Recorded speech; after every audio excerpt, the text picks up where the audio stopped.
Morning market analysis. Market এখানে স্থির হয়েছিল, এটা নিয়েছিলাম এর জন্য। এখানে স্টপ লস খাতে যাচ্ছে, ছোট একটা স্টপ লস, যেখানে 100 টাকা লস হবে, স্টপ লস হয়ে গেল।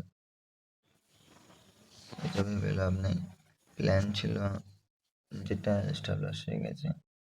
আর বিটকয়েনের প্ল্যানটা আছে এরকম 65,612 উপর যদি সাস্টেন করে, তাহলে মার্কেট উপরের দিকে যাওয়ার জন্য রেডি হবে।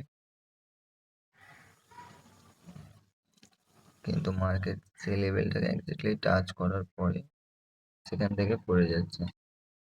যদি নিচে আসে তাহলে আমার কোনো ট্রেড তৈরি হবে না, কারণ মার্কেটে বাইং মোমেন্টাম দেওয়ার পর সাস্টেন করছে উপর লেভেলে, মোমেন্টাম পজিটিভ হয়ে গেছে। এবার যদি ঘুরিয়ে গিয়ে এখানে আমাকে আবার এন্ট্রি টাইম 65,600 উপর, তবে আমি এন্ট্রি নেব। টার্গেট হবে 67,300 টাকা। এখানে চেষ্টা, ছোট ছোট স্টপ লস হলে দুটো চেষ্টা হবে, নইলে একটা চেষ্টাই লাস্ট। একটা অলরেডি স্টপ লস হয়ে গেল, বাকি আজকের দিন এখানে সমাপ্ত।